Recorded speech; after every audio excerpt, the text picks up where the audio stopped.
দিয়ে রাখলাম, তোমরা এগুলো নিয়ে চিল্লাচিল্লি করবা, আন্দোলন করবা, মারামারি করবা, আর আমরা বলবো যে এই পরিস্থিতিতে ডাকসু নির্বাচন দেওয়া যাচ্ছে না। দেখেন, এই ডাকসু আজকে একটা আমেজ বিরাজ করছে। ঢাকা বিশ্ববিদ্যালয়ের শিক্ষার্থীরা তারা একটা উৎসব মুখর অবস্থায় আছে।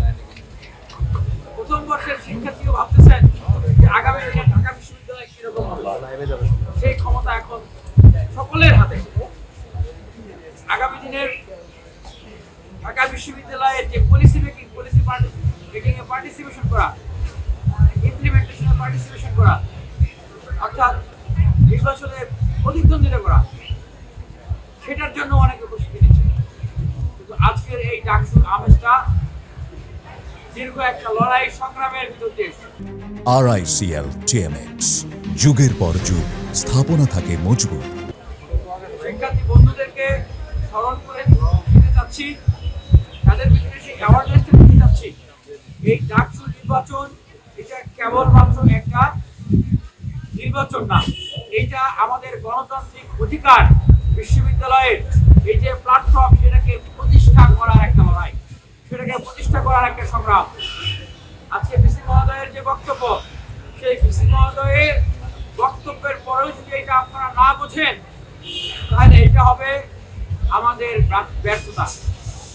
বিশ্ববিদ্যালয়ের প্রশাসনের সবাই এত আন্তরিক থাকতেন, তাহলে ডাকসুর জন্য আমাদেরকে 11 মাস ফাইট করতে হবে না। আমাদেরকে জীবন মরণ বাজি রেখে ভিসি স্যারের বাসভবনের সামনে এরকম আমার অনশন করতে হবে না। যখন বিশ্ববিদ্যালয়ের শিক্ষার্থীরা, অধিকার সচেতন ভাই বোনরা যারা এই আন্দোলনে অংশগ্রহণ করলেন, সমর্থন দিলেন, তখন তারা বাধ্য হয়ে করলেন এবং নির্বাচন এই পর্যায়ে আসে। সবাই যে ভালোবেসে ডাকসু নির্বাচনের জন্য কাজ করছেন, তারা বিশ্ববিদ্যালয় প্রশাসনের সকলে এবং ছাত্র সংগঠনগুলো সবাই যদি ভালোবেসে আন্তরিকতার সাথে ডাকসু নির্বাচন দিতেন, তাহলে আজকে আমাদের মাননীয় অফিসারের মুখ দিয়ে এই ধরনের উষ্মা এবং উদ্বেগমূলক বক্তব্য প্রকাশিত হতো না।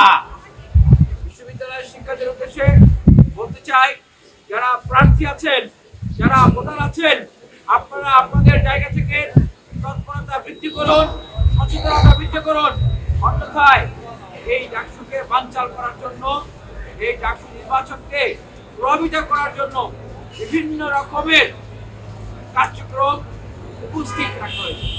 দেখেন, একটা সহজ বিষয় যে যারাই ভোটার হয়েছে সবাই ভোট দিতে পারবে, অথচ আমরা যখন যাচ্ছি দায়িত্বপ্রাপ্ত অনেকের কাছে, তারা বলছে যে ভোটার তালিকা হালনাগাদ হইতে হবে, না হলে ভোট দিতে পারবে। এখন অনেক শিক্ষার্থীরাই বাইরে অবস্থান করে হলে থাকেন না, তাদের অনেকের হল কার্ড নাই। অনেক শিক্ষার্থীরাই 500-1000 টাকা দিয়ে তারা একটা মতো ভোট দেওয়ার জন্য হালনাগাদ করবেন না। এটা বিশাল একটা অংশ শিক্ষার্থী রয়েছে, তাহলে তাদের ভোট ছাড়া কি এই নির্বাচন সম্ভব? সম্ভব না। তার মানে এই দায়িত্বটা যারা বারবার এই কথাটা বলছে যে হালনাগাদ লাগবে, তাছাড়া হবে না, তারা ইচ্ছা করেই একটা সংকটকে জিয়ে রাখছে।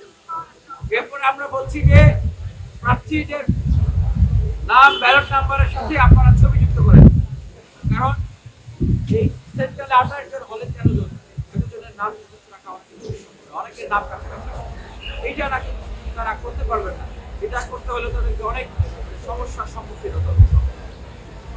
আমরা স্পষ্টভাবে তাদের কাছে জানিয়েছি যে 19 সালে যারা আমাদেরকে ভিকটিম করেছে, আমি নিজে ভিকটিম হয়েছি এই SM হলে, সেই সাবেক ছাত্রলীগ নেতা, তাকে মনোনয়ন দিতে দেওয়া হয়েছে, বলেছেন উনিও প্রার্থী,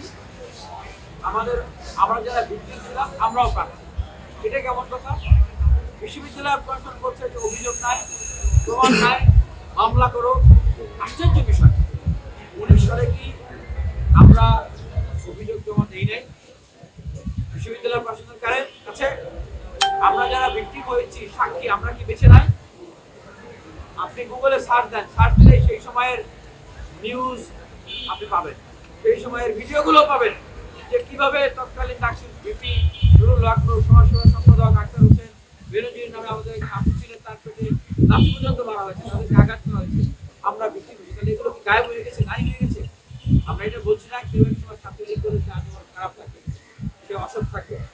বাস্তবতা মানুষ ভালো হয়, পরিবর্তন হয়, ধর্ম পর্যন্ত মানুষ পরিবর্তন করে, কিন্তু কারো কোচ থেকে অপরাধে মাফ হয়ে যায়। তাহলে কেন আজকে ৬-৭ বছরও সেটার বিচার হলো না, এবং কেন অভ্যুত্থান পরবর্তী সময় বিশ্ববিদ্যালয় প্রশাসন সেটা বিচার করছে?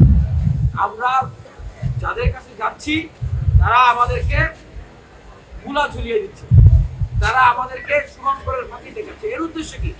এর উদ্দেশ্যই হচ্ছে যে হ্যাঁ, এখন আমরা একটা সিস্টেম চালু করে দিলাম, এখন কিছু সংকট দিয়ে রাখলাম, তোমরা এগুলো নিয়ে চিল্লাচিল্লি করবা, আন্দোলন করবা, মারামারি করবা, আর আমরা বলবো যে এই পরিস্থিতিতে ডাকসু নির্বাচন দেওয়া যাচ্ছে না, ডাকসু